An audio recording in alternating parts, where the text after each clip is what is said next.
आज के दौर में महिलाएं पढ़ भी रही हैं और शादी भी अगर हो रही है तो वो प्रेगनेंसी बहुत प्लान करके करती हैं।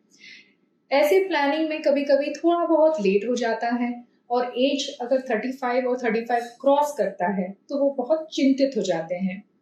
चलिए देखते हैं आज कि if you are 35 years of age और 35 एंड अबव, आपको प्रेगनेंसी में क्या क्या कॉम्प्लिकेशंस हो सकता है और क्यों हम इतने वरीड रहते हैं आपके लिए।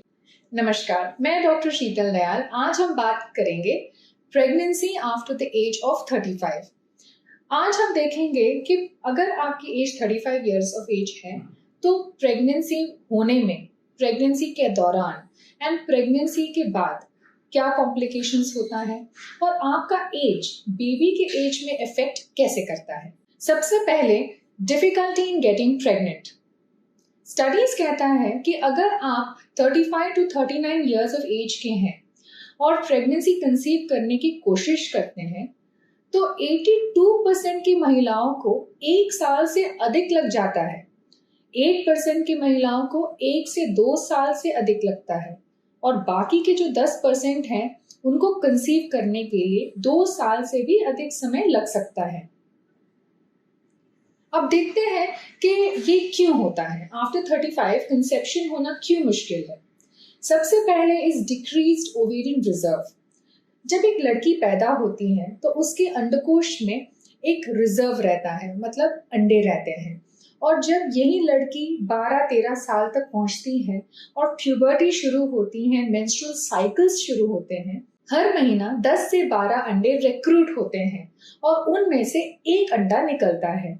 अगर फ्यूजन नहीं होती है, कंसेप्शन नहीं होता है तो पीरियड्स हो जाते हैं। 12 साल से 40 साल तक मेंस्ट्रुअल साइकिल्स होते हैं और हर मंथ में एग्स रिक्रूट होते हैं। It's almost like a reserve bank, जहां पे आपके पास एक बैंक है जहां पे बहुत सारे अंडे हैं। बट ये रिजर्व जो है, समय के साथ साथ जैसे जैसे एज इंक्रीज होता है, क्वालिटी एंड क्वांटिटी एग्स का दोनों में अंतर आता है। इसी कारण low ovarian reserve is one such reason कि क्यों प्रेगनेंसी होने में मुश्किल होता है। जैसे जैसे एज इंक्रीज होता है कुछ और यूट्राइन एब्नॉर्मेलिटीज शुरू होती हैं, जैसे एंडोमेट्रियोसिस, फाइब्रॉइड्स मतलब बच्चेदानी में गठान, जिसके कारण प्रेगनेंसी नहीं रुक पाता है और ऐसे मरीजों में हम आईवीएफ सजेस्ट करते हैं। अब देखते हैं ड्यूरिंग प्रेगनेंसी क्या क्या हो सकता है। ऐसे मरीजों में there is an increased chance of hypertension and diabetes. Increased risk रहता है। Increased risk of blood clots, venous thrombosis. Placenta previa मतलब आवल नीचे के भाग में रहता है। प्लासेंटल अब्रप्शन के चांसेस ज्यादा है, मतलब समय से पहले प्लासेंटा का अलग होना। There is an increased chance of miscarriage and ectopic pregnancy. There is also an increased chance of twin pregnancy. अब कुछ स्टेटिस्टिक्स देख लेते हैं। अगर हम मिसकैरेजेस देखते हैं, आप देखिए अगर एज 30 से लेस है तो 1 in 10 patients have a chance of miscarriage. लेकिन यही इंसिडेंस अगर एज 35 और 39 एज ग्रुप में है तो द चांस इज 1 in 5, मतलब 5 महिलाओं में से 1 महिला को एबॉर्शन का रिस्क रहता है। अब देखते हैं कि अगर आपका एज 35 years के अबव है एंड आप प्रेगनेंसी करते हैं तो बच्चे पे क्या क्या इफेक्ट होता है। बच्चे में सिर्फ 2 प्रकार का इफेक्ट होता है। One is aneuploidy and second is low birth weight. Aneuploidies क्या होता है कि इसमें क्रोमोसोमल डिफेक्ट्स होता है।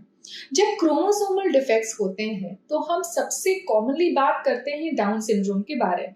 एंड डाउन सिंड्रोम के अलावा भी बहुत सारे सिंड्रोम्स रहते हैं। ये एक क्रोमोसोमल डिफेक्ट होता है।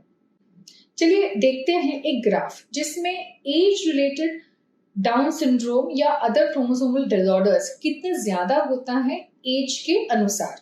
डाउन सिंड्रोम अगर एज आपका 30 years है और आप प्रेग्नेंट है तो आपका चांस इज 1 in 800। अगर आप 35 years के एज के हैं तो आपका चांस इज 1 in 270। एंड अगर आप 40 years के बाद प्रेगनेंसी करते हैं तो आपके चांसेस 1 in 100 होता है। तो 1 in 800 से 1 in 100 का चांस कितना ड्रॉप हुआ है विथ 10 years ऑफ एज, वो आप खुद देख सकते हैं। एनिप्लॉइडी के अलावा इज लो बर्थ वेट। ये लो बर्थ वेट क्यों होता है? लो बर्थ वेट एक तो कारण है आयोट्रोजेनिक प्रीटर्म डिलीवरी, मतलब आयोट्रोजेनिक मतलब जो डॉक्टर कराता है। डॉक्टर क्यों कराता है समय से पहले डिलीवरी? क्योंकि आप प्रोन हो कॉम्प्लिकेशंस के लिए, जैसे हाइपरटेंशन, डायबिटीज, प्रीटर्म डिलीवरी। इसीलिए ये जब होता है तो बच्चा समय से पहले पैदा होता है, जो लो बर्थ वेट का होता ही है। इसके अलावा जब कॉम्प्लिकेशंस होता है जैसे प्लेसेंटा प्रीविया, प्लेसेंटल अब्रप्शन, तो भी कभी कभी डॉक्टर को समय से पहले बच्चे को बाहर निकालना ही पड़ता है। बर्थ कॉम्प्लिकेशंस क्या हो सकता है? ऐसे मरीजों को लॉन्ग लेबर होता है, मतलब लेबर का प्रोसेस वैसे भी लॉन्ग होता है, ऐसे मरीजों में ज्यादा लंबा होता है। फीटल डिस्ट्रेस, मतलब बेबी को दिक्कत होती है डिलीवरी के दौरान। And increased rate of caesarean section. ये increase rate of caesarean section बहुत सारे कारण होता है। एक तो क्योंकि आईवीएफ प्रेगनेंसीज बहुत कॉमन है आफ्टर द एज ऑफ 35, तो मरीज वैसा भी डरा हुआ रहता है और वो रिस्क नहीं उठाना चाहता है, तो सिजेरियन सेक्शन हो जाता है। क्योंकि आप लोगों में hypertension, diabetes, placental previa, placental abruption, ये सब कॉम्प्लिकेशंस की इंसिडेंस हाई है, इसलिए भी सिजेरियन सेक्शन के रेट्स हाई होते हैं। कुछ मरीजों को हम सिजेरियन सेक्शन 40 वीक्स के पहले ही कर देते हैं, क्योंकि कुछ इंसिडेंसेस ऐसे हैं एविडेंस बेस्ड जो बताते हैं कि सडनली बच्चे का पेट में शांत होने का चांसेस भी बहुत हाई रहता है, जबकि आप 40 वीक्स भी टच नहीं करते हैं। तो हम 38 कंप्लीटेड वीक्स पे ही हम सिजेरियन सेक्शन एडवाइस करते हैं। तो ये सारे रीजंस एंड फैक्टर्स को मिला के सिजेरियन सेक्शन का रेट भी हाई हो जाता है। अगर ये आप ग्राफ देखेंगे तो इस ग्राफ में बहुत क्लियरली बता रहे हैं कि ये red line 40 years of age के लिए है, एंड इसमें हाई इंसिडेंस है आईयूडी का, मतलब इंट्रा यूट्राइन डेथ का, जब 40 वीक्स पेशेंट क्रॉस करता है। इसीलिए एविडेंस कहता है कि 39 वीक्स के आसपास हमें पेशेंट का प्रेगनेंसी टर्मिनेट करना है। बहुत सारे मरीज के अटेंडर हमसे पूछते हैं कि मैडम टाइम तो पूरा हुआ नहीं है, तो आप क्यों एडमिट कर रहे हैं? क्योंकि वो भी जानते हैं कि बिना नेचुरल पेन्स के हम एडमिट अगर करेंगे तो सिजेरियन सेक्शन के चांसेस ज़्यादा हो जाते हैं, ये हम भी जानते हैं। लेकिन रीज़न ये है क्योंकि जैसे कि आपने ग्राफ में देखा, जैसे एज बढ़ता है there is some reason of unexplained IUD which happens around 39 weeks. इसलिए 38 कंप्लीटेड वीक्स के दौरान हम 39 वीक में इलेक्टिव एलएससीएस या इंडक्शन ऑफ लेबर एडवाइस करते हैं। अब ये सारे टॉक्स के बाद आप लोगों को डरना नहीं है। आज हम ये टॉक इसलिए कर रहे हैं क्योंकि आजकल सारी महिलाएं पढ़ती हैं, अगर शादी भी कर लेती हैं तो भी वो अपना प्रेगनेंसी डिले करती हैं ताकि वो थोड़ा सा सेटल हो जाए, और ये सही भी है क्योंकि everybody has a right to education.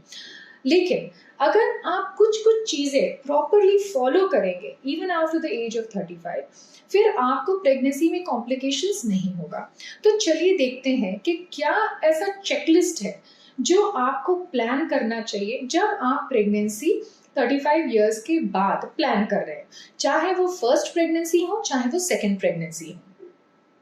सबसे पहले आपको पेरी कंसेप्शनल फोलिक एसिड का कॉन्सेप्ट समझ में आना चाहिए। पेरी कंसेप्शनल फोलिक एसिड का मतलब ये है कि प्रेगनेंसी कंसीव करने से पहले हम फोलिक एसिड इनिशिएट करते हैं, क्योंकि हम जानते हैं कि जैसे जैसे एज बढ़ता है बर्थ डिफेक्ट्स या एनिप्लॉइडीज ज़्यादा होते हैं, तो इसीलिए हम फोलिक एसिड पेरी कंसेप्शनली एडवाइस करते हैं। इस टॉप पे ऑलरेडी हमने फोलिक एसिड का वीडियो बना दिया है, तो वो आप ज़रूर देखें। जब आप प्रेग्नेंट हो जाते हैं तो wherever indicated low dose aspirin should be started, Ecosprin शुरू कर देना चाहिए। एंटीनेटल चेकअप्स को बिल्कुल मिस नहीं करना चाहिए, time to time monthly checkup होना चाहिए। क्योंकि आप हाइपरटेंशन और डायबिटीज के लिए प्रोन है, इनके चेकअप्स जितना पास पास होता है वो आपके लिए अच्छा रहेगा, क्योंकि हम नहीं चाहेंगे कि आपको हाइपरटेंशन हो जाएगा, मतलब बीपी बढ़ जाएगा और फिर हम 1 मंथ के बाद इस चीज़ को पकड़ रहे हैं। तो बीपी एंड डायबिटीज के लिए आप बहुत लायबल हैं, तो इसका चेकअप पास पास होना चाहिए। आप लोगों के लिए स्पेशली फॉर एनीप्लॉइडी 12 वीक्स का एनटी स्कैन और डबल मार्कर टेस्ट मिस बिल्कुल नहीं करना चाहिए।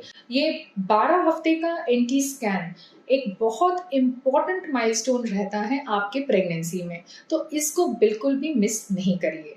And do the double marker test also. 5th month में टारगेट स्कैन होना बहुत ज़रूरी है, ताकि बर्थ डिफेक्ट्स अगर हैं तो वो पकड़ में पहले से आ जाए, और आपको अगर नॉर्मल टारगेट स्कैन होता है तो आप ऑटोमेटिकली निश्चिंत भी हो जाएंगे, क्योंकि हर कोई यही सोचता है कि 35 के बाद बेबी में कोई डिफेक्ट होता है, जबकि ये बिल्कुल भी ज़रूरी नहीं है।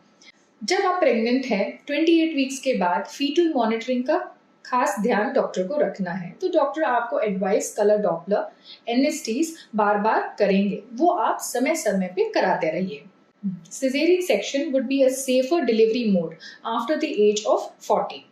एक अच्छी बात भी है, अगर आप 35 इयर्स के बाद आप प्रेगनेंसी करते हैं तो एक्चुअली इसमें एक पॉजिटिव साइड भी है, because by the time you have cross 30 to 35 years of age आपका एक पर्टिकुलर लाइफस्टाइल बन जाता है। आप एक्सरसाइज करते हैं, आप टाइम टू टाइम चीज़ करते हैं, तो आप प्रेगनेंसी में भी बहुत अच्छे से ध्यान रख पाओगे। अगर आप हमसे पूछेंगे कि 35 ईयर ओल्ड में और 20 ईयर ओल्ड में क्या हम कोई फ़र्क करते हैं, एक्चुअली ट्रीटमेंट में हम कोई फ़र्क करते नहीं हैं। ये सारा चेकलिस्ट जो आज हम बता रहे हैं वो इसलिए बता रहे हैं ताकि आप निश्चिंत हो जाए, और अगर आपको पढ़ना है, आपको नौकरी करना है और सेटल होना है before starting of pregnancy, then you should not feel guilty about it. ये आप आराम से कर सकते हैं, बट आपको ये चेकलिस्ट फॉलो करना है। अगर एक 20 ईयर ओल्ड पेशेंट है जो BMI बहुत ज़्यादा है, एंड अगर एक 35 ईयर ओल्ड महिला है जिसका BMI बहुत कम है या नॉर्मल है, हम ज़्यादा वरीड वो 20 ईयर ओल्ड के लिए रहेंगे जिसका BMI ज़्यादा है, क्योंकि उसको भी BP and diabetes in pregnancy का रिस्क ज़्यादा रहेगा। तो इसीलिए हमारे लिए इलाज पॉइंट ऑफ व्यू से everything is the same and हम सेम प्रोटोकॉल फॉलो करते हैं, बट आपको कुछ कुछ चीज़ों का ध्यान रखना है कि कुछ माइलस्टोन्स जो आप में होना ही चाहिए वो आपको मिस नहीं करना चाहिए। इसलिए घबराएं नहीं। Even if you are having pregnancy at the age of 35, you are most welcome to do it. Thank you.